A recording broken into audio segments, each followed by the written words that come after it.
Hello everyone. आपका स्वागत है अनजान मैं भी में। तो चलिए शुरू करते हैं। कंपटीशन में गुम होता बचपन, मुंशी प्रेमचंद्र की कहानी ईदगाह का पात्र हामिद आज भी हम सबकी स्मृति में है। याद कीजिए, हामिद के हाथ में खिलौने नहीं हैं, उस पर मेले की चमक दमक का दबाव तो है। फिर भी वह अपनी दादी अमीना की अंगुलियों को चूल्हे की आग से बचाने के लिए लोहे का चिमटा खरीदता है। उस उम्र में हामिद पर न तो अच्छा प्रदर्शन करने का दबाव है, न दूसरों से आगे निकलने की होड़। उसकी समझ, संवेदना और परिस्थिति ही उसका मार्गदर्शन करती है। इस कहानी में मेले का यह प्रसंग हमें याद दिलाता है कि बचपन मूलतः तुलना, कंपेयर, प्रतिस्पर्धा, कंपटीशन और परिणाम, रिजल्ट का नहीं बल्कि समझ, सहानुभूति और धीरे धीरे सीखने का समय होता है। मगर आज का बचपन उस हामिद से बहुत दूर खड़ा दिखाई दे रहा है, जहां बच्चों से उम्मीद की जाती है कि वे कम उम्र में ही हर मोर्चे पर बेहतर साबित हों। यहीं से यह सवाल उठता है कि क्या हम बच्चों से वह छीन रहे हैं जो बचपन का सबसे जरूरी हिस्सा है।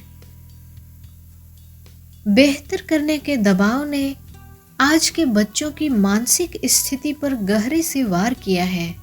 आज बच्चों पर अच्छा करने का दबाव केवल परीक्षा और अंकों तक सीमित नहीं रह गया है। विद्यालय, घर और समाज तीनों जगह उनसे निरंतर बेहतर साबित होने की उम्मीद की जाती है।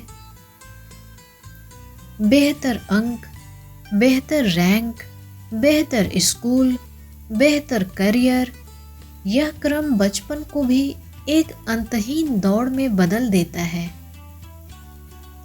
समस्या यह नहीं कि बच्चों से मेहनत की अपेक्षा की जाती है, समस्या यह है कि असफलता को सीख नहीं बल्कि कमजोरी मान लिया जाता है। यही सोच धीरे धीरे बच्चों के मानसिक स्वास्थ्य पर गहरा असर डालती है।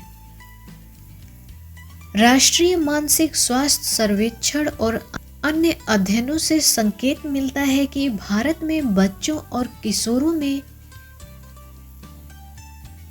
चिंता, डिप्रेशन तथा तनाव से जुड़ी समस्याएं बढ़ रही हैं।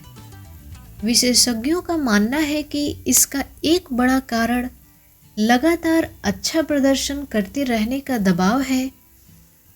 बच्चे अपने आप को केवल परिणामों के आधार पर आंकने लगते हैं। पढ़ाई में पिछड़ना, किसी परीक्षा में असफल होना या अपेक्षित स्तर तक न पहुंच पाना उन्हें स्वयं के प्रति अत्यधिक कठोर बना देता है। उम्र के साथ यह दबाव अपना रूप बदलता है। प्राथमिक स्तर पर बच्चों से अपेक्षा होती है कि वे अनुशासन में रहें, जल्दी सीखें और हर काम सही ढंग से करें। इस उम्र में बच्चा अपनी भावनाओं को शब्दों में व्यक्त नहीं कर पाता, इसलिए उसका तनाव व्यवहार में दिखता है। चिड़चिड़ापन, चुप्पी या डर के साथ वह जीने लगता है। आगे की कक्षाओं में पहुंचते पहुंचते उसकी तुलना और प्रतिस्पर्धा और तेज हो जाती है। सहपाठियों से आगे निकलने की दौड़, कोचिंग और अतिरिक्त कक्षाओं का बोझ बच्चों की सहज जिज्ञासा को भी दबाने लगता है। किशोरावस्था में यह दबाव और गहरा हो जाता है। बोर्ड परीक्षा, कॉलेज में दाखिला और करियर की चिंता बच्चों को घेर लेती है। राष्ट्रीय अपराध रिकॉर्ड ब्यूरो के आंकड़े बताते हैं कि आत्महत्या के मामलों में 15 से 29 वर्ष का आयु वर्ग सबसे अधिक प्रभावित है और इनमें शैक्षणिक दबाव, परीक्षा में असफलता तथा अपेक्षाओं का बोझ प्रमुख कारणों में शामिल है। लड़कियों के संदर्भ में यह समस्या और जटिल है। पढ़ाई के साथ साथ उनसे सामाजिक अपेक्षाएं भी जुड़ जाती हैं। संयम, सुरक्षा, जिम्मेदारी और कई बार घरेलू कार्यों का बोझ उनके लिए लड़कों से ज़्यादा दबाव में डालने लगता है। आंकड़े बताते हैं कि देश में किशोरियों में खून की कमी और पोषण की समस्या व्यापक है, जिसका सीधा असर सीखने की क्षमता और मानसिक स्वास्थ्य पर पड़ता है। इसके बावजूद लड़कियों के मानसिक तनाव और दबाव पर चर्चा नहीं होती। अक्सर उनसे सब संभाल लेने की अपेक्षा की जाती है, बिना यह समझे कि यह अपेक्षा उनके भीतर कितनी असुरक्षा पैदा कर सकती है। बच्चों की दुनिया अब पहले जैसी नहीं रही। खेल केवल मैदान तक सीमित नहीं है। फिटनेस, योग, मार्शल आर्ट और यहाँ तक कि ई स्पोर्ट्स भी बच्चों को अपनी क्षमता पहचानने के नए अवसर दे रहे हैं। इसी तरह मोबाइल और डिजिटल तकनीक को केवल भटकाव मानना वास्तविकता को नज़रअंदाज करना है। ऑनलाइन कक्षाएं, शैक्षणिक ऐप, डिजिटल पुस्तकालय और कौशल आधारित मंच सीखने के तरीके बदल चुके हैं। पढ़ाई अब केवल किताब और परीक्षा तक सीमित नहीं रही, बल्कि समझ, प्रयोग और रचनात्मक को भी महत्व मिलने लगा है। इन बदलावों के बीच सबसे बड़ा सवाल माता पिता की सोच से जुड़ा है। पुराने पैमानों यानी अंक, रैंक और तुलना से बच्चों की क्षमता को आंकना आज के समय के साथ मेल नहीं खाता। हर बच्चा एक जैसा नहीं सीखता, न ही एक दिशा में आगे बढ़ता है। किसी बच्चे की रुचि खेल में है, किसी की कला में, किसी की तकनीक में। यह अभिभावक को समझना होगा। जब माता पिता बच्चों को केवल एक तय ढांचे में फिट करने की कोशिश करते हैं, तो वही दबाव जन्म लेता है जो आगे चलकर तनाव और असफलता का कारण बनता है।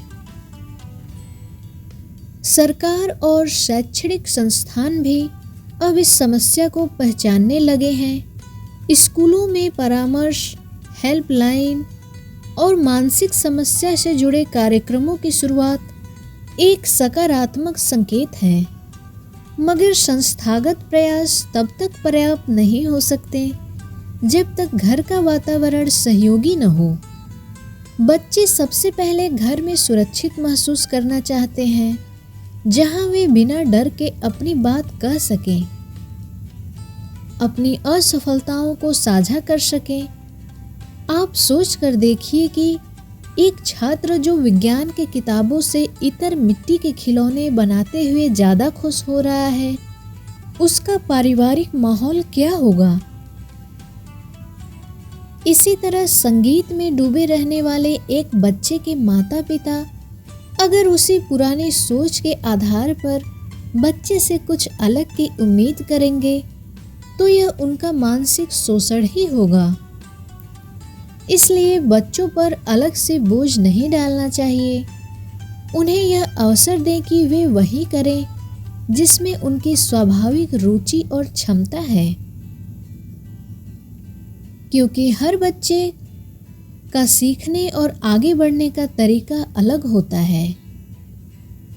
इसका अर्थ यह नहीं कि बच्चों को पूरी तरह बिना दिशा के छोड़ दिया जाए। उन्हें मार्गदर्शन और निगरानी की भी आवश्यकता होती है, लेकिन यह निगरानी नियंत्रण या डर के माध्यम से नहीं, बल्कि समझ और संवाद के माध्यम से होनी चाहिए। जब बच्चे यह महसूस करते हैं कि उनकी बात सुनी जा रही है और उनके निर्णयों में भरोसा रखा जा रहा है, तब वे दबाव में नहीं बल्कि आत्मविश्वास के साथ आगे बढ़ते हैं और अपनी जिम्मेदारियों को भी बेहतर ढंग से समझ पाते हैं। ऐसे में बच्चों और माता पिता के बीच संवाद और भरोसा सबसे बड़ा सुरक्षा कवच है। अनुभव और उत्साह के बीच संतुलन तभी संभव है जब दोनों एक दूसरे को सुने और समझें। हामिद को फिर से याद कीजिए, उसके पास विकल्प बहुत थे, लेकिन उसने अपनी परिस्थिति के अनुसार खुद की ज़रूरत चुनी थी। धन्यवाद।